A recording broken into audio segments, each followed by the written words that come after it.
అందరికీ నమస్కారం. ఈరోజు జూలై 4వ తేదీ. చరిత్రలో దీనికి అత్యంత చరిత్రగా ఉంది. ఎందుకంటే ఈ రోజుల్లో మనం చూస్తున్నాం. నేను రైతుని నిద్రలేసి ఎన్నో ప్రభుత్వ వివిధ రకాల అధికారులు, ఆఫీసర్లు కానీ, మంత్రులు కానీ, సమాజంలో తిరిగే వ్యక్తులు కానీ అన్ని రకరకాల భావాలన్నీ మనం చూస్తున్నాం. వాళ్ళ ప్రవర్తనలు చూస్తున్నాం. చాలా బాధేస్తుంది కొందరు ఎక్కువ శాతం చూస్తుంటే. ఏంటంటే మనుషులు స్వార్థాలు, అసూయలు ఎలా పెరిగిపోయినాయో, ఎవరెవరు వాళ్ళు కర్తవ్య ధర్మాలు సరిగ్గా చేయలేక ఇబ్బంది పడుతున్నారు. అవి తరుచుకున్నప్పుడు ఉండి తరుక్కుపోతే ఎంతో భావోద్యోగం కలుగుతుంది. నేను కూడా చాలాసార్లు బాధలు పడడం జరిగింది వాటి ద్వారా. వాటి గురించి వివరాలు, పేర్లు వద్దు కానీ పక్కన పెట్టేద్దాం.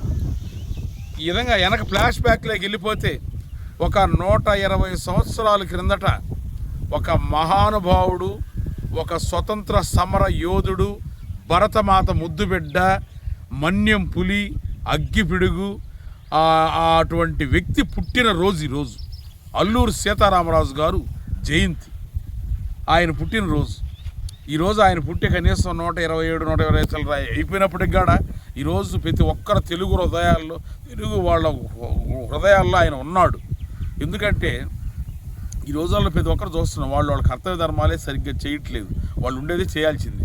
అయినా ఆ రోజుల్లో ఆయన ఒక్కడి కోసం కాదు, ఆయన కుటుంబం కోసం కాదు, ఆయనకి ఏమైనా లాభం వస్తుందని కాదు, ఆయనకి ఏమైనా అధికారాలు వస్తాయని కాదు, కాకుంటే మన భారతదేశానికి స్వతంత్రం రావాలా, ఈ భారతీయులందరూ స్వేచ్ఛ వాయువులతో స్వతంత్రంగా ఉండాలా, ఆ బ్రిటిష్ వాళ్ళ కింద బానిసత్వంగా ఉండకూడదు, ఆ బ్రిటిష్ వాళ్ళు పెట్టి అరాచకాలు, ఆ బానిసత్వ బతుకులు చూసి ఆయన హృదయం ద్రవించి ఆయన కూడా ఆ మన్యం సైడ్ పోయి అక్కడ లేని ఎందరో గిరిజనులలో పాల్గొని అక్కడ పోయి వాళ్ళ బాధలు చూసి వాళ్ళకి అండగా నిలబడి, వాళ్ళు కనీసం ఫుల్ నిండు వస్త్రాలు వేయలేని మనుషులు వాళ్ళలా కలిసిపోయి ఆయన కూడా బేర్ బాడీ మీదనే కాషాయ వస్త్రాలు ధరించి జీవితంలో సర్వ త్యాగాల్ని ఆయన వదిలేసి త్యాగం చేసి వాళ్ళతో పోరాడి ఆఖరాక మన్యులు వాళ్ళు చాలా భయస్థులు, వాళ్ళలా కూడా చైతన్యం రగిల్చి ఒక సైన్యులాగా తయారు చేసి బ్రిటిష్ వాళ్ళ సామ్రాజ్యాల్ని గడగడలాడించి ఆ చాలా తక్కువ వయసులోనే 27 సంవత్సరాల్లోనే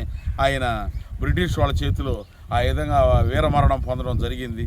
అయినా కూడా ఆయన కోరిక స్వతంత్రం రావాలా, భారతీయం ఉండాలని తర్వాత రోజుల్లో అది నెరవేరింది. అలాంటి మహనీయుడు తెలుగు వాళ్ళందరికీ కూడా ప్రతి ఒక్కరికి గుర్తుపెట్టుకోవాల్సిన విషయం, ప్రతి పేరెంట్స్ కూడా చిన్న విద్యార్థులుగా వాళ్ళ బిడ్డలకు చెప్పాల్సిన విషయం. ఎందుకు చెప్పాలంటే దేశభక్తి, త్యాగం అనేది అంత గొప్పది. ఈరోజు 125 సంవత్సరాల తర్వాత కూడా ఆయన అనుకుంటున్నాం అంటే ఆయన ఈరోజు కూడా చిరంజీవి.